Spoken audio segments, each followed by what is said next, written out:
Good evening, friends. My name is Mahesh Kallapur. I'm International Business Head. I welcome you sixth session of Scope webinar. We discussed different subjects in earlier sessions like surge arrestor testing, DCRM, PD testing, SCADA and battery testing product. If you missed any of these sessions, please contact our team with your details. We'll be happy to share you the recorded videos. As you all know, Lockdown 4.0 is going to be announced in next couple of days by Government of India. Hope it will be for a shorter period with some relaxation. And as we all successfully completed the lockdown till now and will be joining offices very soon, I'm sure you all are going to use this knowledge and information we shared during the webinar. Today we talk about the cable as a device under test and product used to identify the faults in the cable and most importantly pinpoint the fault in the underground cable. It will be conducted by Mr. Vishal, application specialist for CFL, and Mr. Nilay Ray. He is the lead product support team of our product specialist team.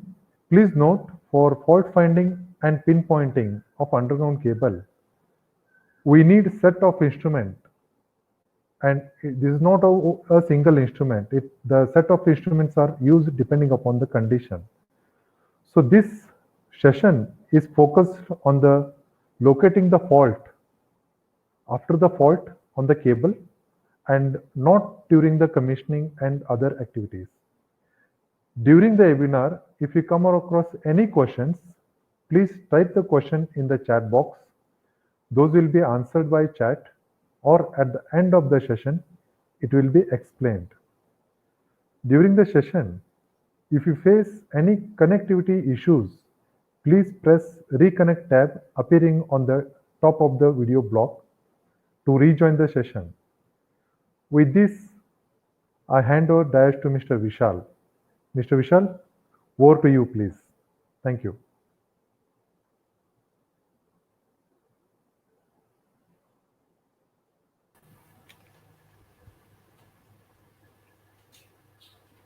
Hello, good afternoon to all. Okay, today we are going to see the step by step how the fault is located on underground cables. Okay, so in this we will see what are the different types of power cables according to the insulation voltage levels. After that we will see how the cable is constructed. After that we will see what are the different causes of the cable faults, and we will categorize these faults, and then we see how the step-by-step fault is located on underground cables.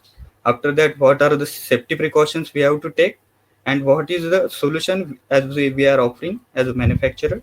Okay.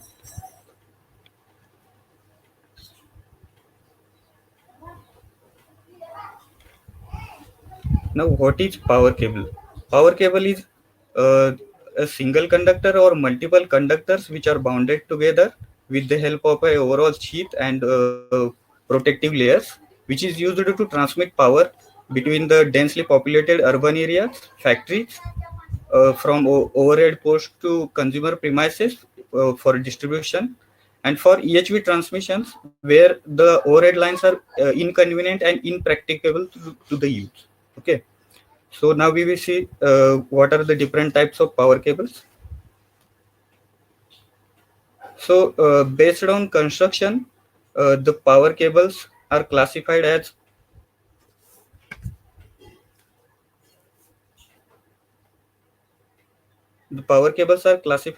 based on construction, insulation, and voltage level. So based on construction, power cables are classified as belted, screened, separate lead sheet, the combination of screened separate lead sheet, and pressure cables. Okay. So in belted cables, they are generally used up to the 11 kV applications, in which the paper belts are provided or around the conductors, and these type of cables are uh, weak.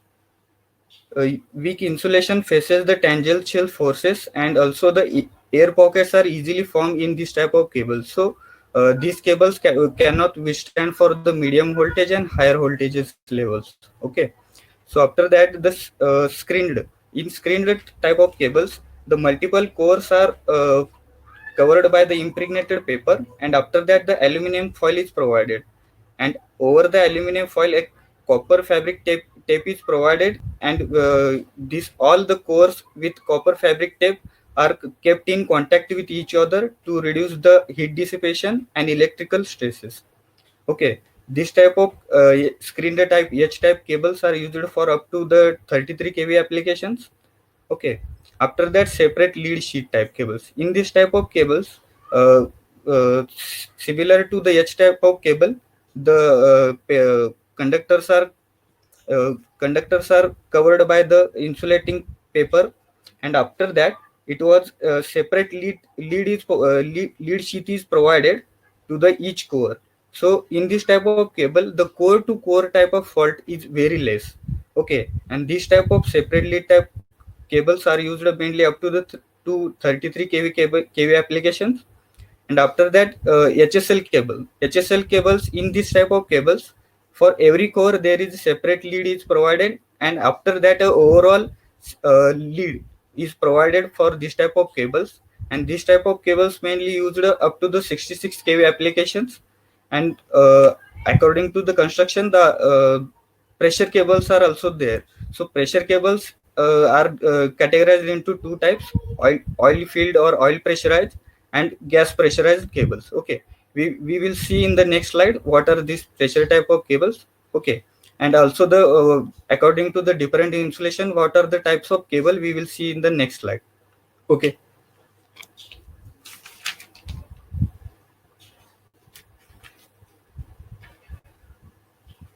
so according to the insulation, the cables are classified in various types, in which first the paper insulated cables are developed, in which the paper which is used of impregnated material, which is of low cost, and also the high dielectric, they are providing high dielectric strength, but they are very hygroscopic in nature. So that's why they are used for smaller installations like household and LV applications. After that, paper insulated lead cover cable. Okay, the PILC cable.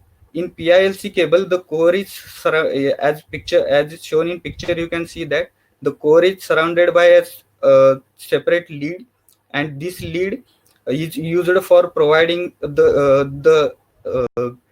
used to prevent the entry of moisture in the cable, and this is the mainly used to the come over the disadvantage of the paper insulated cable. This type of cables are mainly developed in around 1940 or 1950s. Okay, now this type of cables are used for medium voltage applications, and these are not widely available in India. After that, the oil filled cables. In oil filled cables, oil is used as insulating material, in which oil is maintained within the cable at a certain pressure, and uh, also the mineral oil is used in this type of cable. These oil cooled cables are used for 66 kV above applications, and in this type of cable, uh, the reservoirs are means maintenance, and we need to always keep the pressure constant, and also we have to uh, do the frequent maintenance of this type of cable. So to overcome this type of disadvantages of highly maintenance cost and maintaining, and also detection of the oil leakage is also difficult in this type of cables. So that's why to overcome this problem, the extruded cables are developed, such as ethylene propylene rubber. In ethylene propylene rubber mainly, this type of cables are having good mechanical strength, they are durable, and also they are having high insulation resistance properties. The ethylene propylene rubber is one type of vulcanized rubber cables, and mainly used for LV and MV applications. After that, PVC cables. The PVC, polyvinyl chloride, is having high insulation resistance and also the good dielectric strength, but but they are and also they are having the properties for inert for the alkalis and acids, so they are widely used in cement and chemical factories, and also they are used for LV and domestic purpose applications. But these are mainly the disadvantage of PVC cables are they are uh, frequently got damaged due to the mechanical pressures. So that's why to overcome this type of cables, the polyethylene cable is mainly used.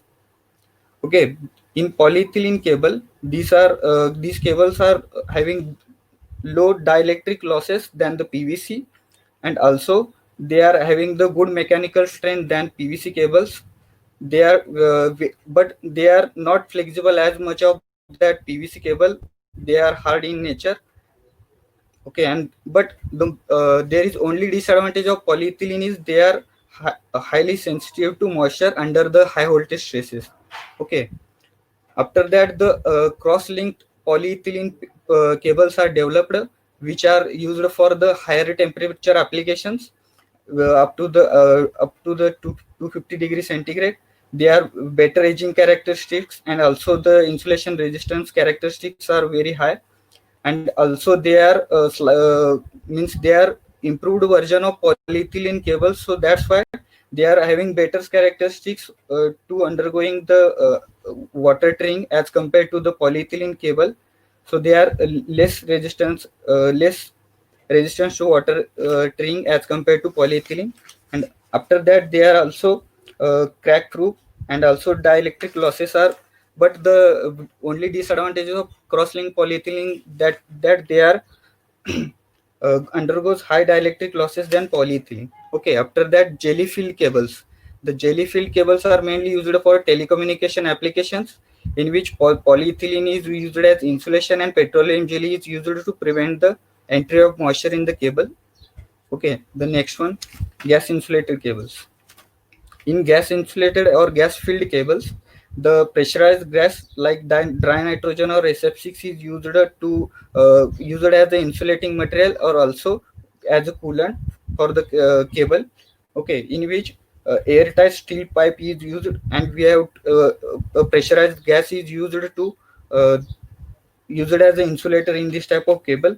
These type of cables are also used for the EHV applications, and also they can sustain the high load current than the extruded cables like XLP. But uh, XLP cables are widely used in industry up to the 400 kV applications. So now we will see the what is the construction of cable. Okay, in this picture we can see at the center of the cable a conductor is used. Mainly aluminum and copper material is used for the conductor, in which copper is slightly heavier than aluminum, but they are highly conductive than copper, highly conductive than aluminum. But uh, aluminum is if we calculate the electrical equivalent of copper as compared to equivalent of electrical equivalent of aluminum as compared to copper, then aluminum is 1.6 times, we require 1.6 times cross sectional area of the copper, and also for the at the half of the weight of the aluminum. Okay, after that the second layer is conductor shield or semiconductor layer is used in the cable, in which we have this type of semiconductor layer is used to maintain the uniform electrical field in the cable, prevent the air filled cavities between the metal and insulation, and after that to prevent the local electrostatic discharges, and also reduces the electrostatic stresses in the cable. The semicon layer or the conductor shield, which is shown in first picture, is used. After that the conductor shield insulation shield is used to provide the insulation in the cable, and we in previous slide I explained the what is the what different types of insulation also. After that the conductor shield or insulation shield is used. The insulation shield having insulation shield or the semicon layer is having same function as I explained earlier as conductor shield, means to prevent the electrostatic discharges into the cable. After that the copper tape shield or conductor shield is used in the cable. This type of shield is used to keep electromagnetic radiation in and also provide the path for fault and leakage current, because this copper tape shield is earthed at the cable termination or cable ends. Okay. After that, in cable construction, filler materials are used, as you can see in second picture. The filler materials are used to fill the hollow spaces in the cable and also used to maintain the uniform shapes of the cable. Okay. After that, the inner PVC sheath or PVC inner jacket is used in the cable. This type of this type of layer is used to keep all the bundle together and also provide bedding for the cable armor. Okay. And after that, cable armor. Cable armor is mainly used to provide mechanical protection to the cable. Mainly steel wire or aluminum wire are used for the cable armoring purpose, in which tinning or galvanizing process is done to provide the rust protection to the cable.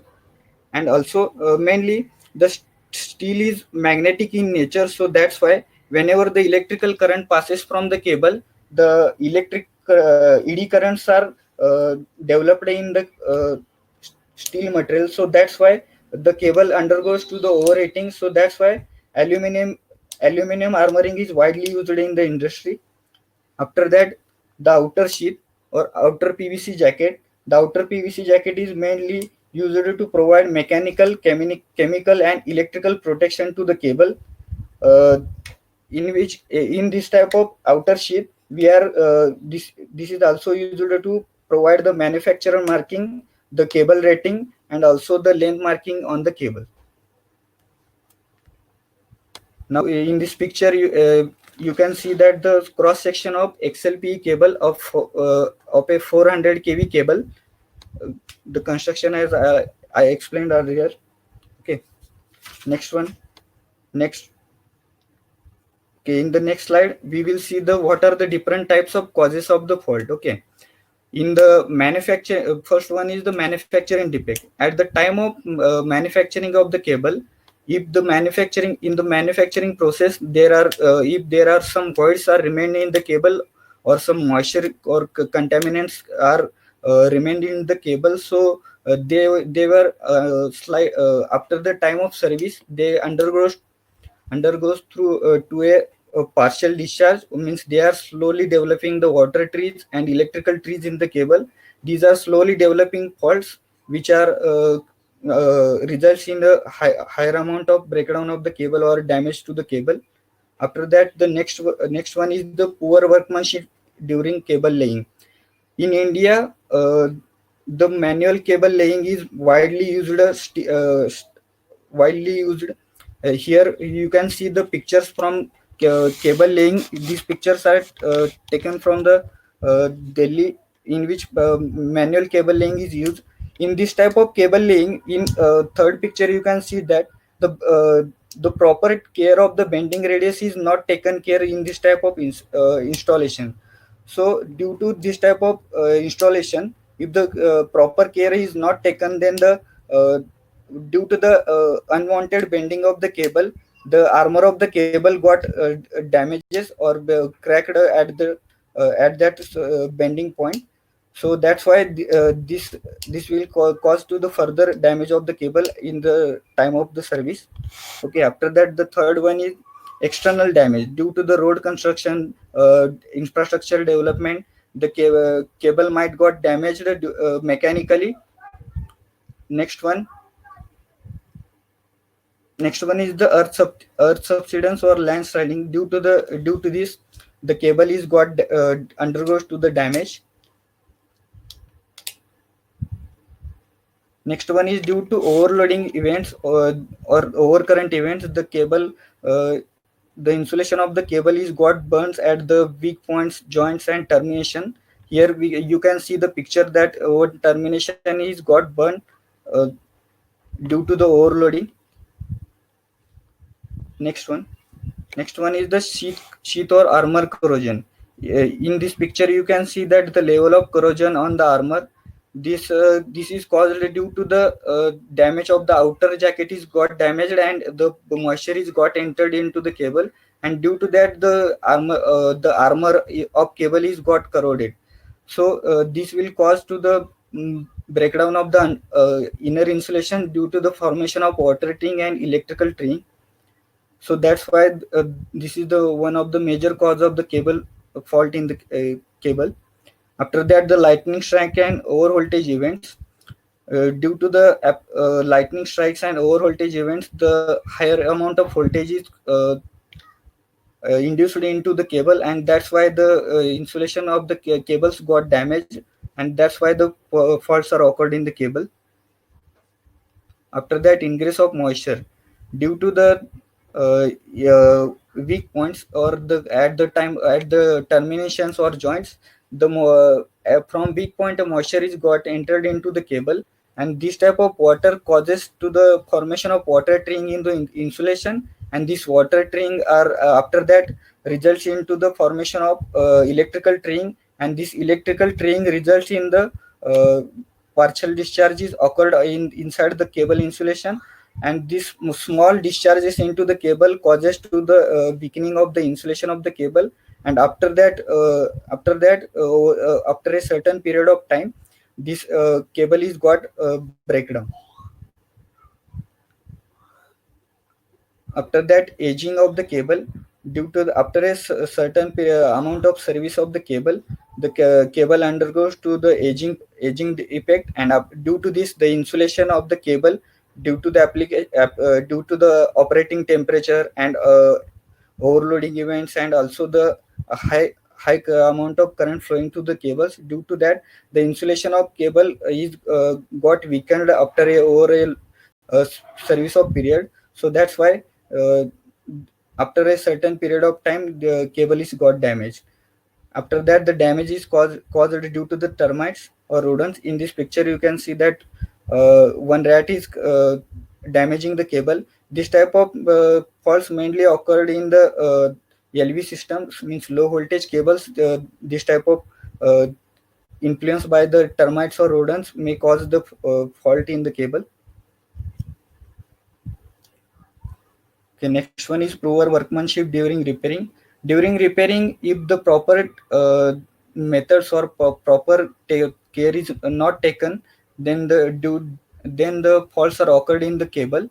I will explain in later slide also how the due to poor workmanship the faults are occurred in the cable. In this picture, you can see that there is a weak point at the joint of the armor, and this weak point from this weak point the entry of moisture is got into the cable, and this entry of moisture will causes, as I explained earlier.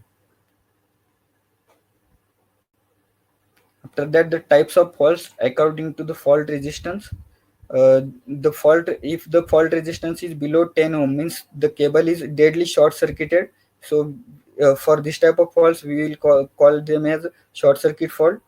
The fault resistance higher than the 10 ohm or higher than 10 mega ohm to the kilo ohms, this type of fault is called as low resistance. And if the fault resistance value is greater than 100 kilo ohm, then it is called as high resistance type of fault. And if the fault resistance is in giga ohms, then we will call it as a open circuit fault. Okay, I will explain it later also. Okay, the first one, open circuit fault. In this picture you can see the picture is self-explanatory, in that you can see that one core is completely broken. This type of open circuit faults mainly occurred in aluminum conductors due to the overloading or overcurrent events, or the mechanical damage to the cable. After that, the short circuit or contact type of fault. Mainly these type of faults are occurred between core to core or core to sheath. Next one is flashing fault. So as I explained earlier, if the proper care is not taken in the at the time of repairing, so here you can see that the weak points, means if the contacts are not made properly, then due to these weak points, after a particular level of voltage application to the cable, this type of flashings are occurred in the cable, and these small flashing in the cable or the discharge in the cable will causes to the uh, damage in the insulation of the cable, or this may weaken the joints, and after that this type of faults are results in the failure of the cable. Okay, after that, sheath faults means the outer PVC jacket or outer jacket of the cable is got damaged, and due to this the armor of the cable will comes in the contact of the soil. So in picture you can see that. After that, next one is ingress of moisture in the cable. As I already explained, at the weak point of the cable or some weaker damage the damaged point of the cable on the PVC jacket, outer PVC jacket, the moisture is got entered into the cable, and this moisture is got accumulated at joints or at the termination points, and due to that this water will causes to the formation of water triggering under the high voltage places. And next type of fault is multiple faults, means any possible combination between this will called as the multiple faults. So means there is any possible combination between this. After that, now we have covered all the types of faults. After that, different types of causes of fault. Now we will see the how step by step we are conducting the cable fault location. So in cable fault location, we have to always keep in mind that we need to follow always a mannered process. If we are skipping any of the step between this, then the cable fault location means we might result the at the end of the day we might did not get any fault, or also the fault location time is drastically increasing. So that's why we always required to follow the stepped manner for the correct approach to the cable fault location. So in this first step is diagnosis. In diagnosis stage, we are detecting what type of fault. We are noting the cable details about the cable, how the fault is occurred. I will also explain the diagnosis process in next slide also. So in diagnosis stage, we will see the how what type of fault is occurred. So in this stage we can determine that what type of relocation methods we have to kept ready. After that, we need to do the preconditioning in some conditions. Let us consider if the moisture is present in the cable, then we have to do the preconditioning by the applications of by the application of surging or burn down equipment or charging the line. So in by application of preconditioning steps, we are removing the this type of water ingress in the cable, or we are converting the high resistance fault into the low resistance fault, so that we can easily prelocate the fault. So this preconditioning is not required for every fault condition. These are uh, there are some critical conditions, so that's why we need to preconditioning. After that, we have to carry out prelocation. Now what is mean by prelocation means we are determining the fault distance from one test end. Okay, so fault distance means it will give us a search window to locate the fault. So in prelocation, mainly four methods are used. I will explain in later slides. Okay, so in prelocation step, now we get for an example, let us consider a cable of length 2 km. So in prelocation stage, we are calculating the fault distance from one end. Okay, so let us consider in 2 km cable, if we are getting the fault distance as a 500 meter. So after that, I have to carry a route tracing. Means I will go physically to the 500 meter, and after that I will trace the 40 to 50 meter area by using route tracing process.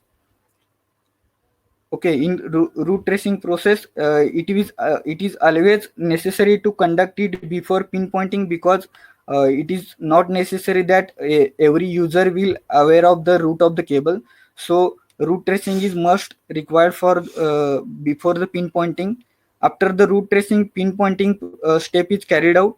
In pinpointing, we are locating exact the location of the cable fault.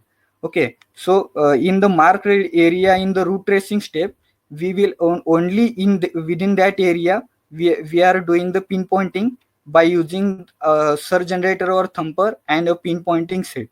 Okay, after the exact location of pinpointing, after we have to excavate the cable, and if we got the multiple cables in trenches or the earth, then we need to do the cable identification from a bunch of cable, because the uh, cutting a live cable or other than the our dead faulty cable, it may cause to the fatal accident, and also it causes to the death. So that's why cable identification is a very important step that need to be carried out after the pinpointing, if there are multiple cables are present. And after the proper cable identification at the faulty point, we need to confirm, and we need to cut the cable. After that we have to retest the cable, means if we cut the cable at the faulty section, then we are having two sections of cable. Okay, so we have to test both the sections of the cable by using the diagnosis process. We have to ensure that there is no more further fault. After that we have to do the cable repairing. After successful cable repairing or jointing process, we need to do the again, we have to confirm that overall cable is okay by using the diagnosis process. And if the cable it is okay, then it is ready for the energization.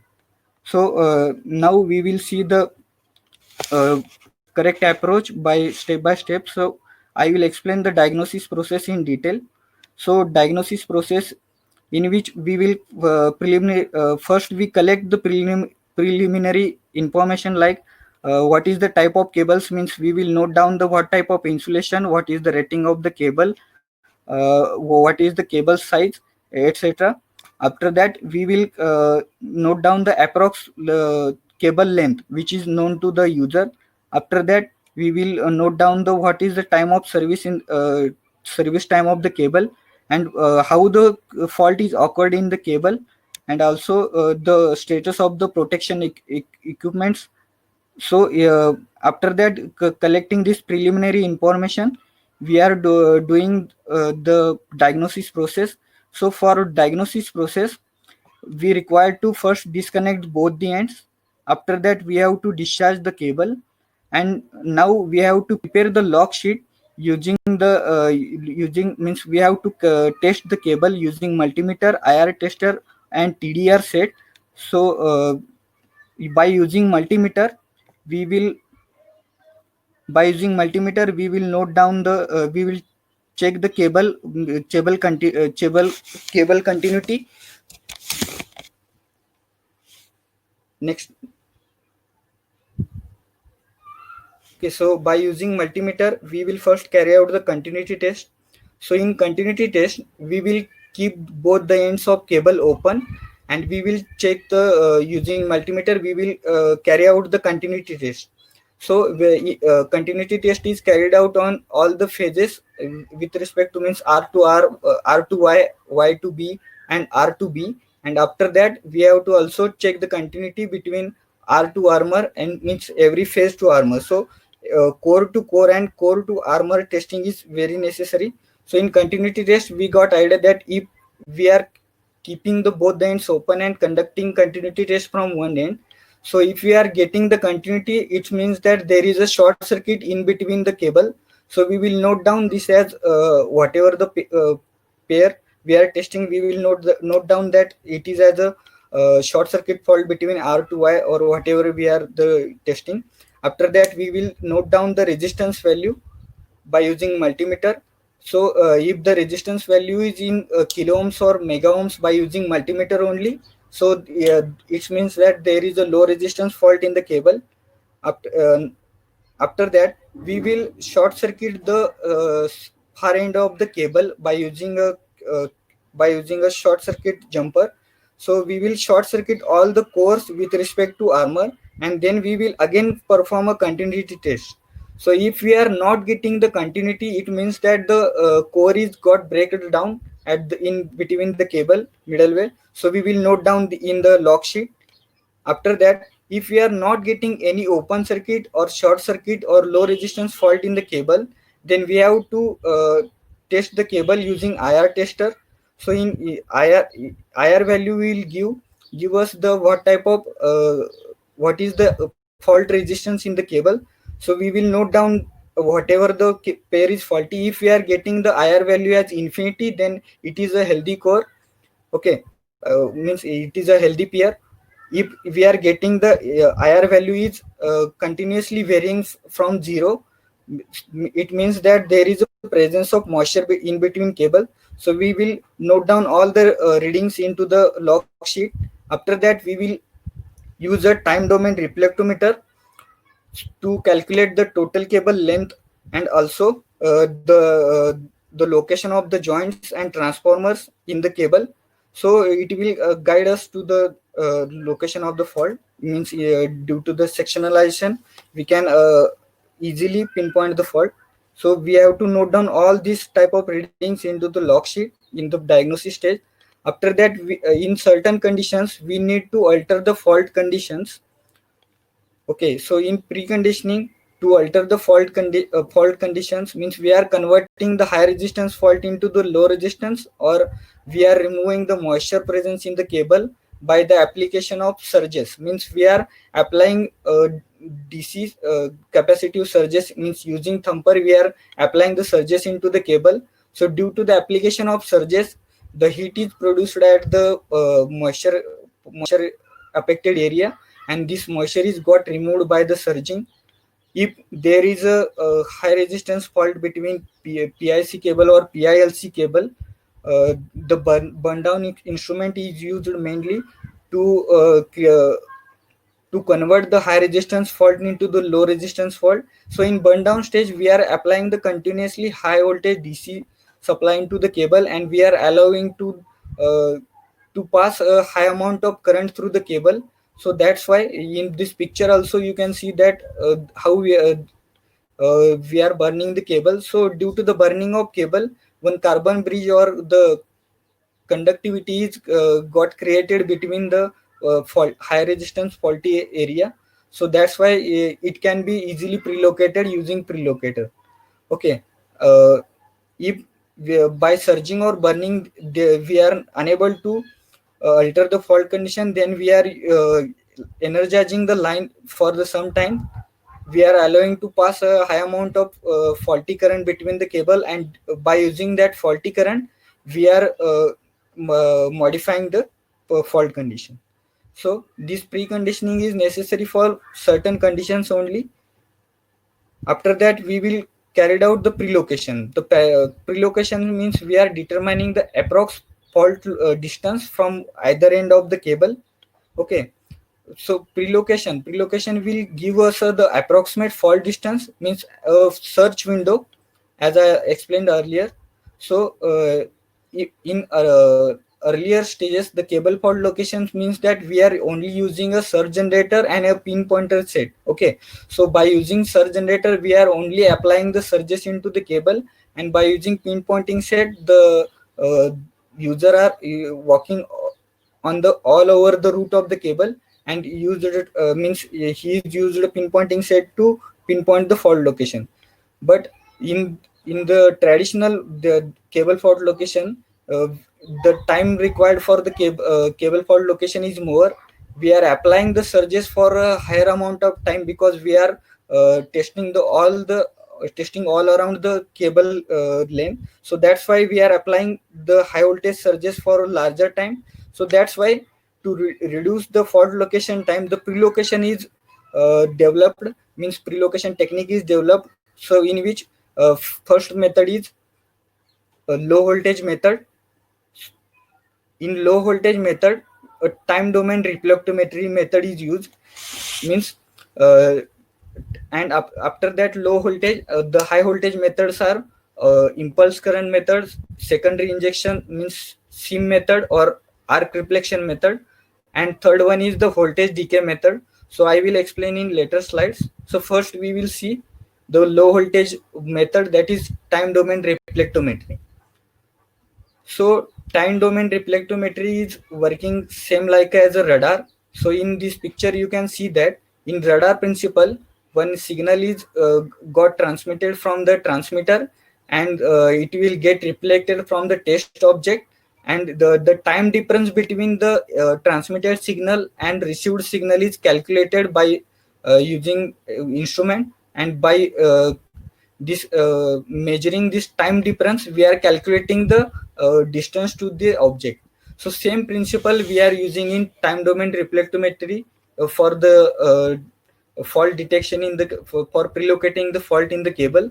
So in time domain reflectometer method, we are applying a low voltage high frequency pulses into the cable. In these pulses are got reflected from whenever there is a impedance change in the cable. These pulses are got reflected towards the sending end, and this reflected graph plus the sending pulse is plotted on the screen, and by the instrument is automatically calculating the time difference. And we in TDR instrument, the user need to set the speed of propagation. Means we are knowing the speed of propagation for different types of insulation, as I explained earlier. Generally, the speed of the electromagnetic wave in different types of insulation, like for XLP, it is generally around 86 meter per microseconds, and for other insulations like EPR or PVC, it is lesser than the XLP, like 70 meter per microseconds, or between the 70 to 79. After that, we will in TDR process, we are entering the speed of propagation. Means we are entering the velocity of the cable. We are setting the velocity of cable in the instrument. The instrument will measure the time difference, and by using the formula, the distance is equal to speed into the time, speed into the time into the time we are using calculating the fault distance. Okay, so next we will see the different types of TDR graphs. So in this picture, you can see that this is a healthy core picture. So healthy cores means a healthy core is always prepared for calculating the total cable length. So in this picture, you can see that we are connected the TDR between the R phase and conductor sheath. So in between that, one low voltage pulse is injected into the cable. So the starting sine wave type of pulse is showing that the starting pulse, and this sine wave type of shape is plotted into the instrument due to there is a impedance changeover at the end A. Means the impedance changeover between the test lead of the cable and the conductor of the cable. So due to that, this impedance change, one sine wave type of pulse is injected, which is shown at end A, cursor position 1, and the at the end of the cable, we are kept this cable as open. So that's why we will get a upward reflection at the end B. So in by placing the cursor between this starting graph, means starting sine wave, means emitted pulse, and the reflected upward pulse, we can calculate the total cable length. So next graph is open circuit fault. We will see the open circuit fault, in which at the point F, we can see that the cable is completely got open. So whenever we are injecting the TDR pulse into the cable, the total pulse is got reflected from the fault point only. Means there is we cannot see from this fault point. We can only see up to this fault point only, because the cable is got completely open. So we cannot see the end of the cable if the cable is completely open. Okay, so next one is the partially open circuit fault. In partially open circuit fault, the conductor is got means some strands of the conductor is got open circuited. So that's why a smaller upward reflection is we can receive in the cable, and after that the remainder energy will reflect as the second end. Okay, so by placing the cursor between 1 and 2, we can detect the partial open circuit fault, and by pressing the cursor between position 1 and 3, we can get the total cable length. Okay, so next type of fault is low resistance fault or short circuit faults. In means low resistance fault, by using TDR method, we can detect the low resistance fault up to the 200 ohm. some of the manufacturers will give the low resistance detections by using TDR meter up to 100 ohms. So in low resistance fault, in this type of short circuit or low resistance type of fault, the characteristic impedance of the fault point is lesser than the characteristic impedance of cable. So that's why we will get a downward reflection at the fault point, and after that a positive reflection at the end we will receive. So by placing the cursor at the starting point and the second point at the means the downward starting point of the downward reflection, we can calculate the short circuit fault distance. Okay, so next fault type of fault is means we can also by using TDR we can also determine the joints location in the cable or the transformer white-top we can also detect the transformer location in the cable.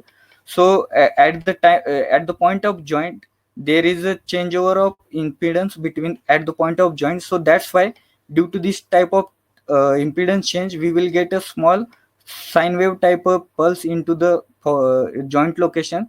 So by placing the cursor as shown in the figure, we can determine the joint location in the cable.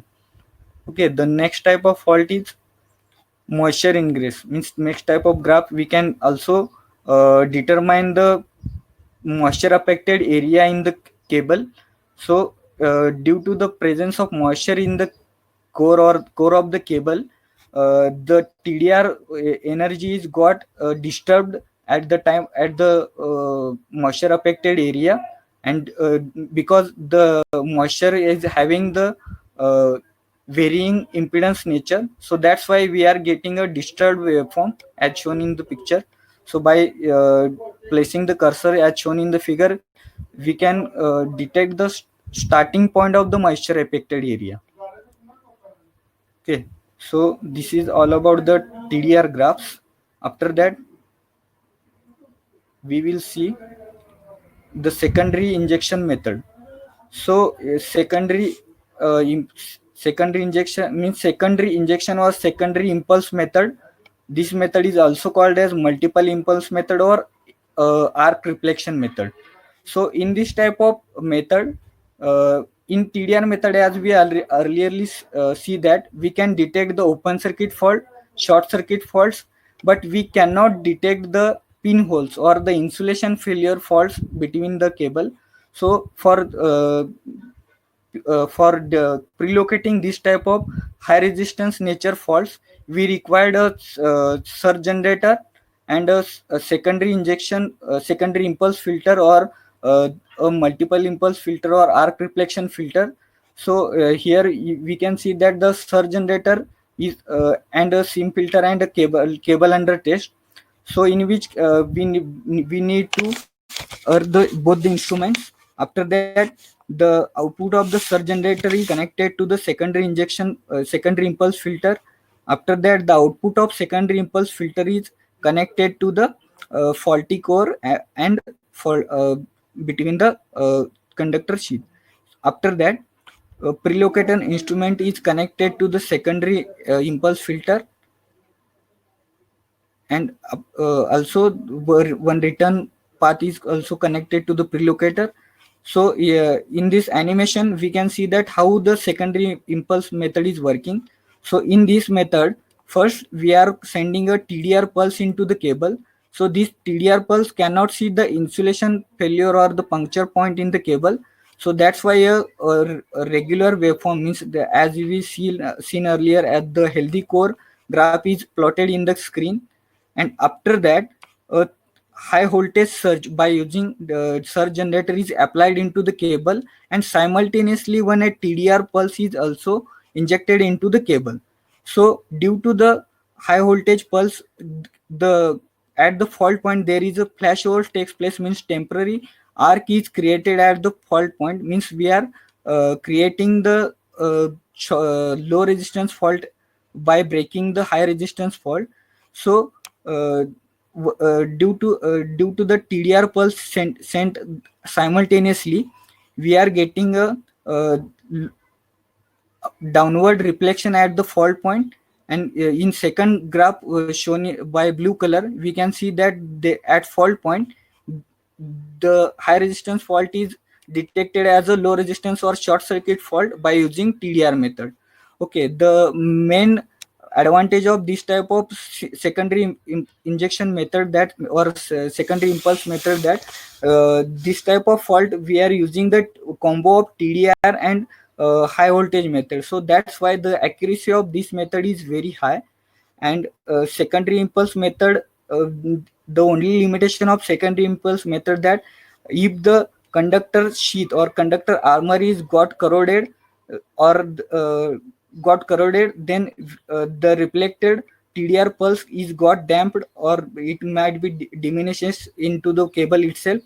Or if we are testing the longer cables by using the SIM method or ARM method, then due to the longer cables, the TDR pulse is got attenuated. So that's why we cannot properly detect the fault location. So that's why we need to go to our next method called as impulse current method. So in impulse current method, we does not require any special filter like secondary impulse filter. In this method, we required only a surge generator and prelocator.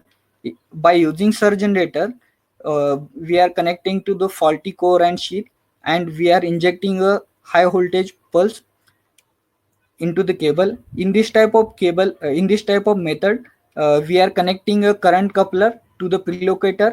Whenever we are sending the high voltage pulse into the cable, at fault point there is arc produced, and due to this temporary short circuit, one current transients are produced and which will travels along the cable sheath, and this current transient is got captured by using the coupler as shown in the figure, and this coupler will plots the graph into the cable.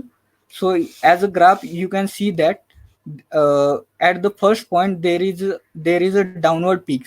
This downward peak is nothing but at the this will reflect the surge generator means sending end, and there is one hump is created at the second point. The hump is nothing but the due to the flashover of the fault. This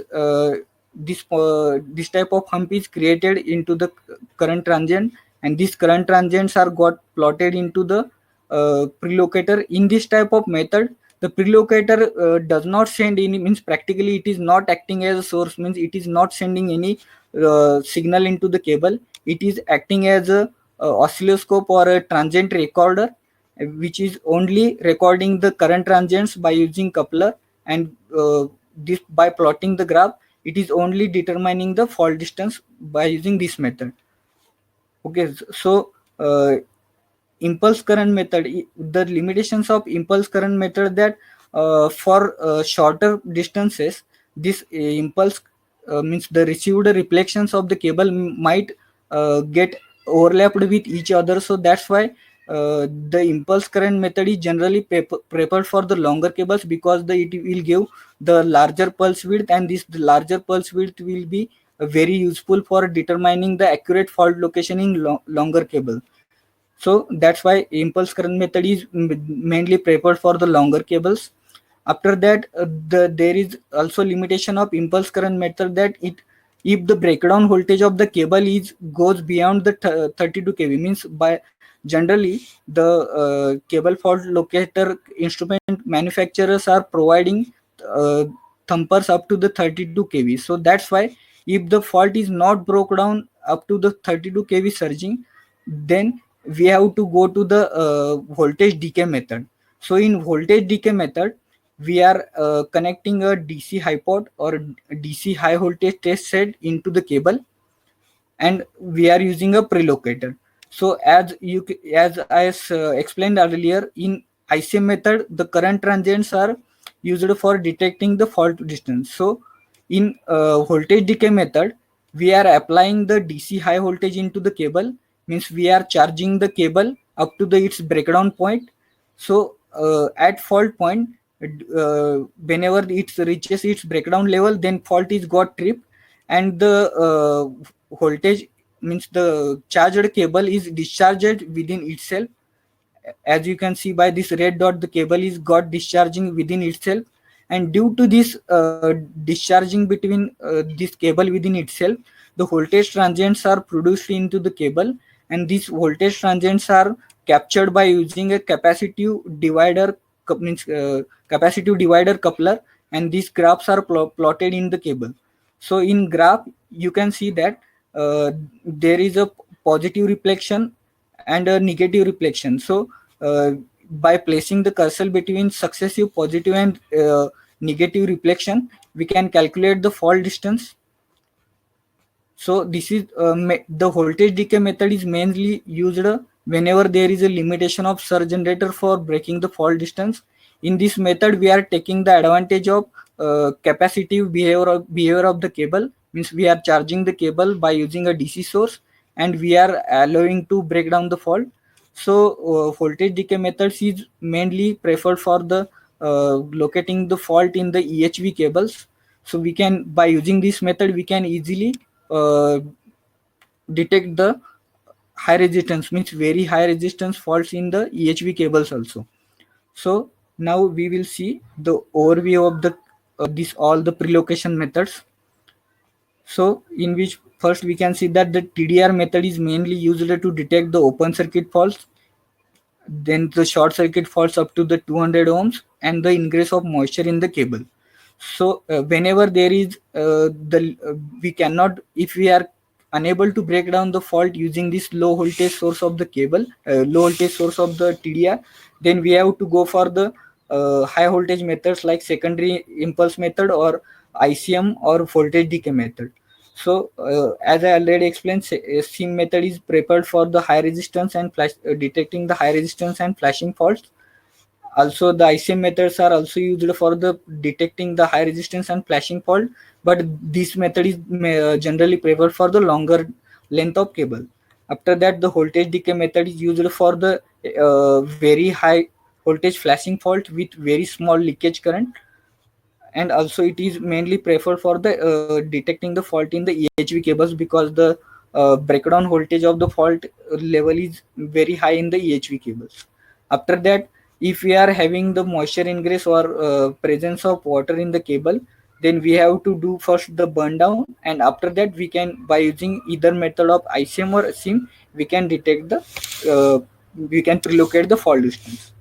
So in prelocation stage, we got the a search window.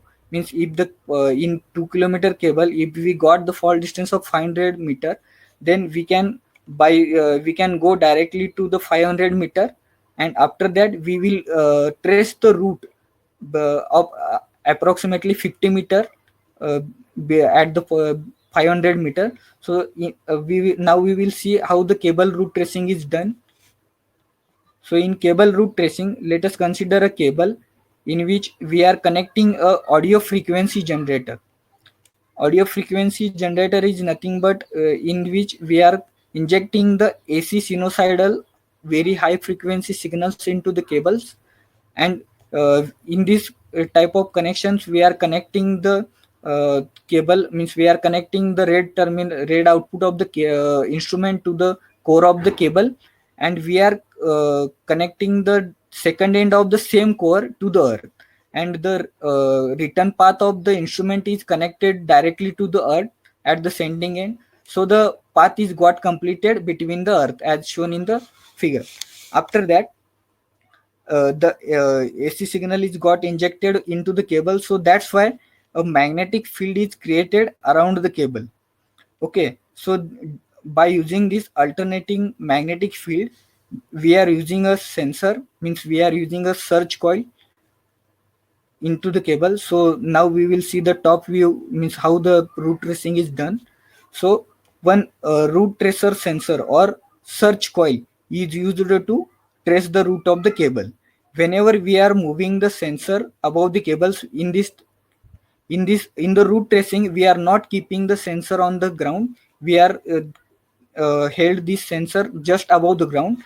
So due to the effect of the alternating magnetic field of generated by the audio generator into the cable, this magnetic field is got detected by using this root tracing sensor, and one sinusoidal signal is got plotted into the receiver, along with the frequency of the audio frequency generator which it is sending. So whenever we are on the top of the cable, then we are getting the maximum amplitude or maximum signal, and also the exact frequency of the cable. Whenever we are moving towards the right or towards the left, means whenever we are moving away from the cable, then the amplitude of the signal is got reduced, and amplitude of signal got reduced. So while route tracing, we need to taken care that whenever whichever the position we are getting the maximum strength of the signal, that is your cable route tracing method only. So whenever we are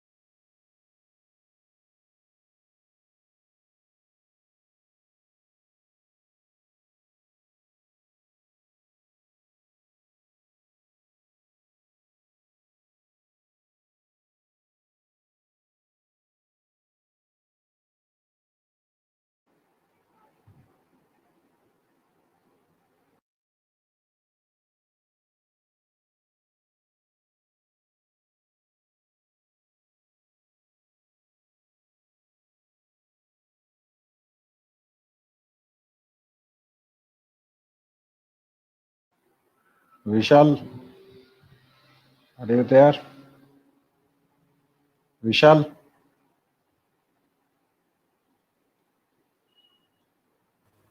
Vishal? Hello. Yeah, Vishal, carry on.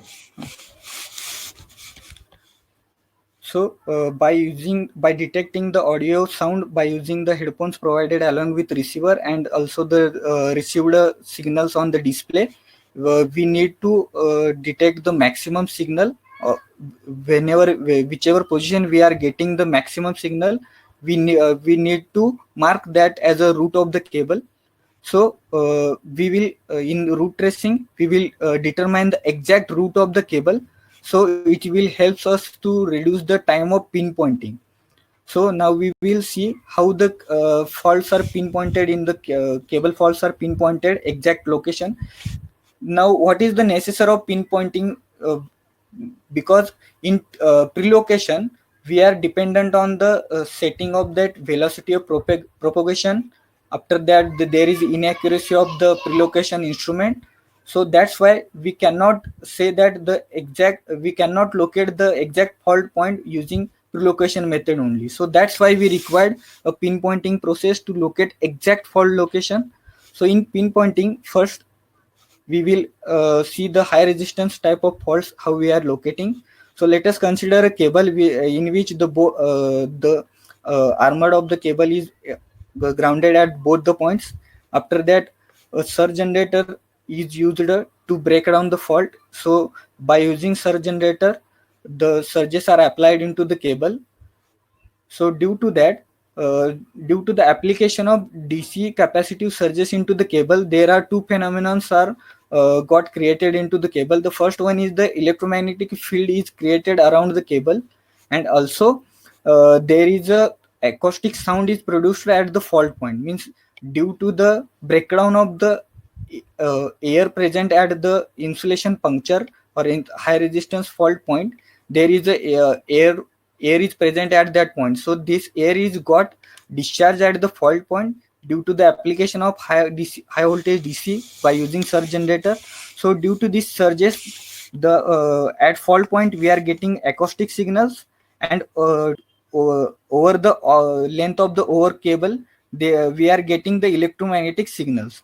Okay, so by detecting these signals in first picture, we can see that whenever we are at a very far from the fault point, we will get the magnetic field, because the magnetic field is created to over the overall cable. So that's why we will get the magnetic signal on the cable. And also we are detecting the acoustic signal by using the sensor. So this sensor is called as ground microphone. So in pinpointing process, by using ground microphone, we will detect the magnetic signals and also acoustic signals. So whenever we are far from the fault, the magnetic signals we are getting on the cable, but the acoustic signals we are getting which are minimum, means which can be neglected. So whenever we are by taking the pinpointing sensor, we need to move forward on the cable till that the acoustic signal, means acoustic channel, got received some signals into from the fault point. So in whenever we are reaches to the near to the fault, in second picture you can see that there is a uh, we are getting the reflections in the acoustic channels because we are near to the vicinity of the fault point. So in this picture you can see that there is magnetic field is started from the 0th point, but there is a time delay, means the acoustic signal is got received after some duration of times.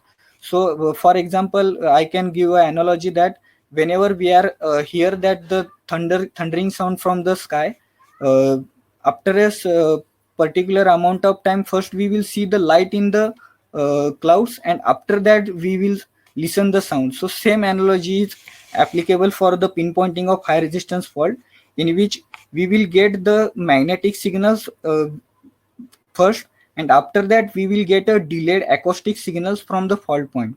So we need to detect the exact coincidence of the both these signals, means whenever we reach to this faulty point, then we will see the coincidence of the both magnetic and acoustic. So while pinpointing, we will always keep in mind that the higher peak of sound is not the fault point, but the exact coincidence of these both the signals, or the zero, means lesser the time delay between these both the channels will be your fault point. Okay, so this is the procedure of high resistance fault. After that, we will see the pinpointing of low resistance fault. So for low resistance or dead short circuit fault, we cannot use the surge generator, because by the application of surge generator, the total amount of means there is possibility of uh, flowing the high amount of current into the cable due to the dead short circuit between the test conductors. So that's why it might be damage the cable also and instrument also. So that's why, and also the application of surge generator into the dead short circuit fault, it will also does not create any fault sound. So that's why for pinpointing low resistance fault between 0 to 10 ohm, we require a audio frequency generator. So by using the this method is also called as twist method, in which we are applying the audio frequency signal, in which the current will flow from the now in this example we can see that the Y phase and B phase of the cable is got short circuited at the fault point. So whenever we are applying the current from the audio generator, the current conduction takes place from the means current will pass to the fault point and get reflected to the instrumental, means the conductor will not flow beyond this fault point. So whenever by using our root tracer sensor, as I already explained in the earlier slides, so we can use this audio generator and root tracer receiver system to pinpoint the low resistance fault, in which whenever we are using the search coil, we need to detect the received signals from the audio generator. So whenever we are moving towards the fault point, we will get the alternating signals, means the waveforms are got displayed in the cable. Whenever we reach the fault point, we will get the maximum amplitude of the receiver signal, and beyond the fault point, since there is no current conduction takes place, so that's why the received signal is got uh, attenuate, means got uh, diminishes. So that's why we will not get the any signals beyond the fault point. So by using this technique, the last received signal of higher magnitude is your fault point. So by using this method, you can pinpoint the low resistance fault. Okay, now after pinpointing, we need to so in pinpointing process, means as I already explained, the pinpointing set means for pinpointing the high resistance fault, we are using surge generator pinpointing set along with ground microphone. Okay, so in this method also there is a route guidance features, means route guidance or left right indicator feature is also available. So in this method, let us consider a cable in which the surge generator is connected between the faulty conductors. Okay, so whenever we are applying the surges into the cable, the magnetic field is created around the cable. So as in surge generator, we are discharging the DC capacitors into the cable. So that's why constant magnetic, means constant polarity magnetic field is got created into the cable. As you can see here, uh, the positive field is created at the one side of the cable, and negative field is created at the second side of the cable. So user might get confused while the pinpointing process, means he can while moving here and there, he might get distracted from the cable route. So to maintain the operator on the cable route, whenever user is moved towards the one side of the cable, let us consider is user is moving towards its left, then the positive magnetic field is received on the cable, and this positive magnetic field is detected by using the receiver, and these arrows, means indicating arrows, will be also displayed on the receiver. So it will guide us user the sensor position, and also the sensor's next position. I will explain in next slide.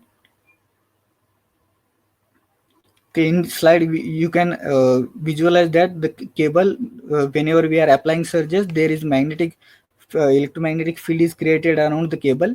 So whenever we are keeping the sensor at the one side of the cable, we will get the positive magnetic, in magnetic channel you can say that the positive reflection is got received into the magnetic channel, and also in corner, in the same corner you can see that there is a arrow is indicating the next sensor, means next position of the sensor, in which the black dot is indicating the sensor position, the center line is indicating the position of the cable, and the arrow is indicating the uh, what is the next step I have to, means what is the next direction I have to keep the sensor. So whenever we are moving towards the another side of the cable, we will get the negative magnetic field reflection in the cable. So that's why we will get the negative reflection in the receiver, and also the sensor position and the next sensor movement is got indicated in the receiver instrument. So whenever we are keeping this ground microphone at the exact above the cable, we will get the alternating.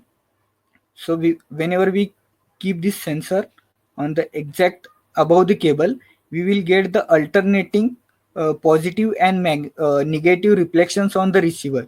So whenever we are doing pinpointing, so this feature will guide user to remain over the route of the cable. So user need to ensure that he need to first he need to detect the positive magnetic field, and negative, after that negative magnetic field. So successively he has to detect the alternating polarities of the magnetic field to locate the route of the cable while pinpointing. After that, after the successful pinpointing, we need to do the cable identification. So I will explain the DC pulse based cable identification system, in which let us consider the three cables, in which the middle one is the our wanted cable, which is the faulty dead cable, in which this faulty dead cable we are connecting the transmitter of the cable identification system, in which the DC pulses are transmitted into the cable, in which we will connect one core, and this core is got earthed at the second end. Okay, as all the cables are all cable sheets, conductor sheets are earthed from the both end. So the returned path is got created from the their armor. So whenever there is a current flows between the, means whenever we are injecting the DC pulses using the transmitter, these pulses will travel from one direction. So by in here in this picture you can see that we have clamped a CT on unwanted cable. In unwanted cable, the current will flow in reverse direction because there is no direct current flowing from the core of the cable. In this first unwanted cable, the current is flowing from the armor of the cable. So this current is flowing in reverse direction, that of the directed CT direction. So that's why there are the red indication is indicated on the receiver, that will indicate that this is not our wanted cable. After that, whenever we are clamping this flexible clamp on the wanted cable, the direction of the current flowing is forward direction, means same with the CT direction. So that's why the green LEDs are got indicated on the receiver. So that's why we will get the green indication, means this is our wanted cable. And similarly for other unwanted cables also, we will get the red or unwanted indication on the receiver. So this is complete cable identification system using DC pulses. Okay, so this will help users to cut the only wanted cable. So this is very important in the point of safety. So after that cable identification, we will go for the repairing of the cable. So in repairing of the cable, first we will in the first step we will disconnect all our instruments, means surge generator and other all instruments we are disconnecting. After that we are discharging the cable using discharge rod. After that, after discharging, we will cut the faulty section, and after the cutting the faulty section, we will rest both the sections by using means we will retest both the sections. Means whenever we are cutting the faulty section, we will get the two section in our hand. So we will again test this both the sections of the cable by using diagnosis procedure, and we will see there is no more any faults in the cable. So whenever there is another fault is present in the cable, then again we will repeat all the previous procedure in the cable fault location. We will detect this another fault, we will pinpoint this another fault, and after that we will remove this faulty section.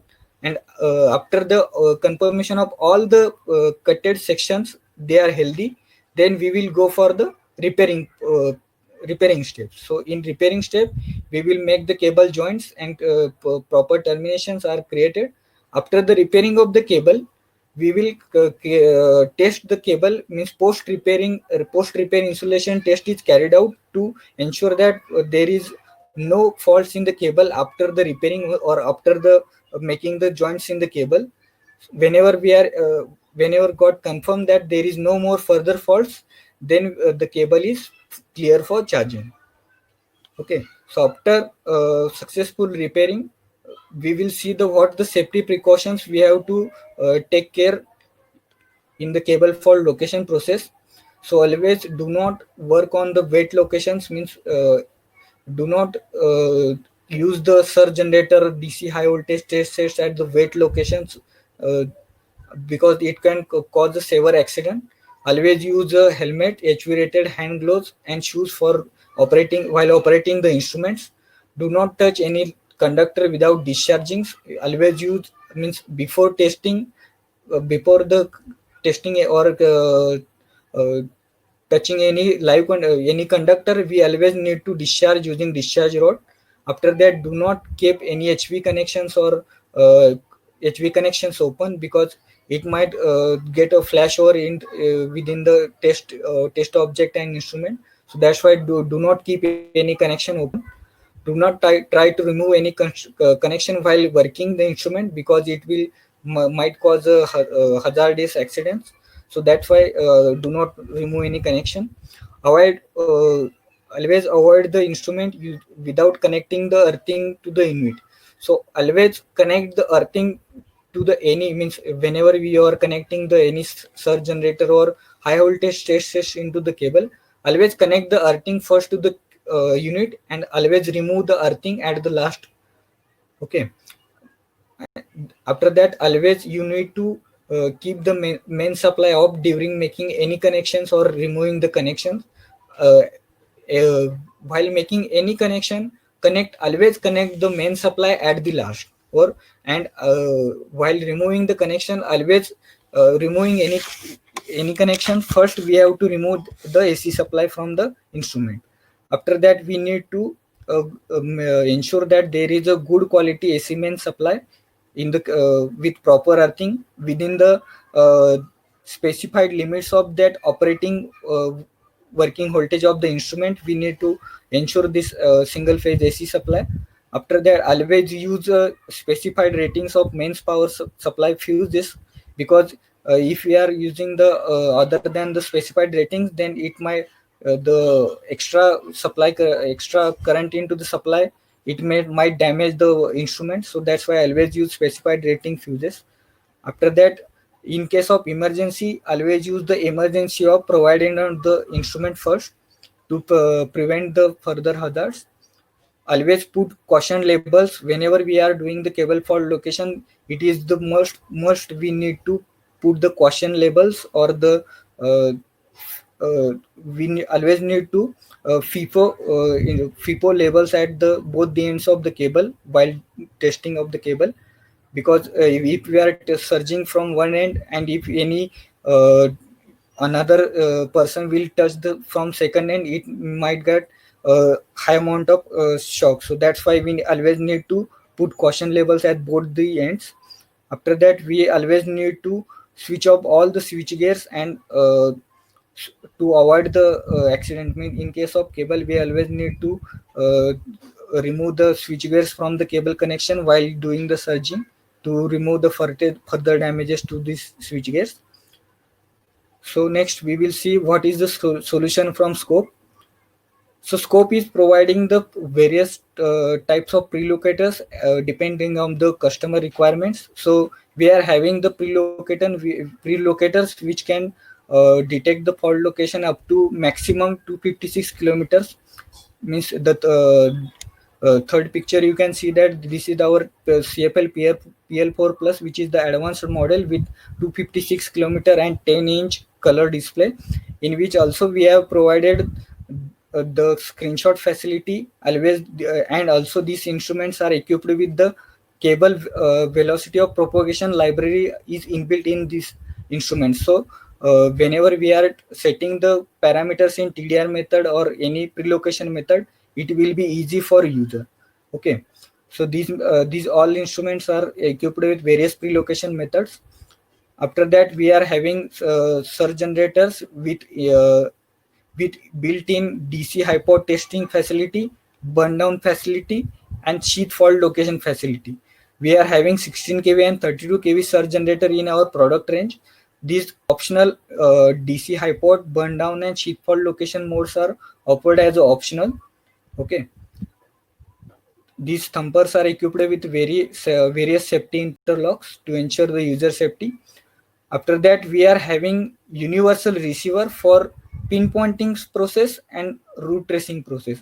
So these receivers are used for both the route tracing and pinpointing purpose. These universal receivers are also equipped with the detection of live loaded cables, such as cables carrying the 50 Hz signal, and this receiver is also available with the mute function while moving the sensor. So these advanced pinpointing set along with the time delay measurement, which will also helps user for minimizing the fault location time. Okay, so next we will having audio frequency generator. As I already explained the principle of this audio generator, we are having a 20 watt powerful audio frequency generator with chord stabilizer frequency. Okay, next one is we are having a cable identification system with 100 ampere output current, means DC pulses current. Okay, after that we are having the secondary impulse filter. This secondary impulse filter is having the 35 kV rating, and this secondary impulse filter is also supports to the ICM method also. Okay, the next one is dam discharge rod. We are providing the 35 kV and 132 kV discharge rod as standard products, and also we are providing as per the user requirement. Okay, after that we are also providing the insulation tester and multimeters which are used for the diagnosis steps. After that we are having the measuring wheels. Means measuring wheel is also a necessary necessary device. It may helps to let us consider by using the. Okay, after that also we are having barricades for providing the entry prohibition in the cables. Okay, also scope is having the cable fault locator van system, in which you can see that there is a DG set, cable drums up to the 50 meters, and also operators means this type of instruments are operated through a manual control panel, and also there are various protections, and this van is equipped with various safety aspects. Okay, also this cable fault locator test van is ideal for the cable fault testing service providers and also for utilities. Okay,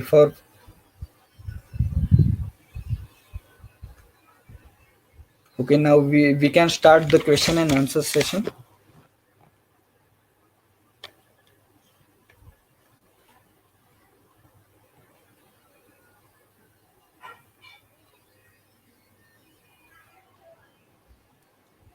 Hello. So Mahesh, Yes. Thank you very much, can take the Vishal. questions. So I think we have covered almost all products which we have for a cable fault location. And most importantly, as in the beginning we discussed, so this is not a single product. So it comes with a multiple products, and there are so many products for different kind of a faults. So most of the questions are answered through chat, Yeah. and there are few questions which are related to TDR. So just I'll take one by one. Yeah. So how multiple faults can be identified? So it is very simple. So we have to identify the first fault which is having a lesser resistance, the least resistance. So once we identify and pinpoint and rectify that fault, then after the rectification, again you need to check the cable. Suppose if there are one more fault in the same cable, so again that is going to create a flashing or a fault nature. Again, with the help of that fault nature or flashing, so we can pinpoint, and again we can accelerate. Yeah. And So, if I so in short, Mahesh, what you are trying to say is that in the TDR, we will be getting first the multiple signature as Yes. shown by Vishal during the presentation. And during that one, we have to start from the first or the nearest fault, the most severe fault that will be considered as a most severe fault. So we'll repair that one first, then do the retest, for the- and one by one we will be attacking the faults. So Yes, that is true. the process Yes. we are trying to tell. Yes. Okay. There was one more question, Mahesh, which I have seen. Rather, 2-3 questions which I have seen in the chat. Some people has asked due to the what could be the maximum depth.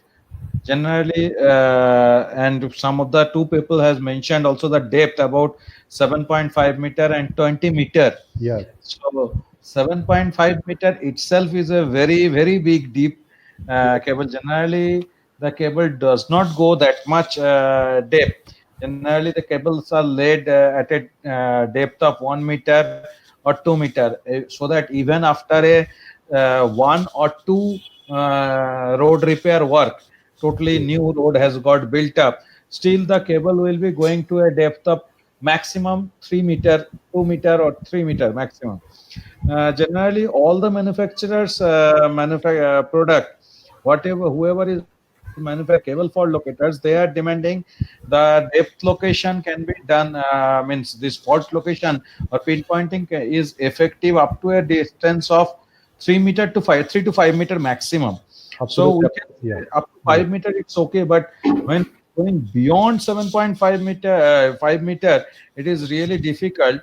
And when it comes to 7.5 meter or let's say 20 meter, so 20 meter is, I believe, it's a totally Out of question. unimaginable scenario. It's better to forget about that cable, because even if you find out the fault, how you will dig up to 60 feet, because 20 meter is 60 feet, that means roughly around 5-story building depth. So that much depth cable cannot go until and unless it is a submarine cable. And in case of submarine cable, that is not the this way of pinpointing or route tracing doesn't work. The submarine cables are generally having a proper route map, and the maintenance procedure is totally different than these other underground cables. Yes, true. The main thing is that whenever there is a thumping happening inside the cable, so those acoustic and magnetic waves has to be propagated through the ground, and it should come to the pinpointer ground microphone. If the depth is so high, so it is not possible to even sense those signals which are received below the ground of 7.5 meter depth or 20 meter depth. It is not at all possible. As you rightly said, it is better to forget that cable and go for Yeah. a new cable. There was few more questions, Vishal, that people has asked. What is the safe value for the different cables like 132 kV or 400 kV, for which we should go for the what we can say maximum insulation test voltage level? How much we should use?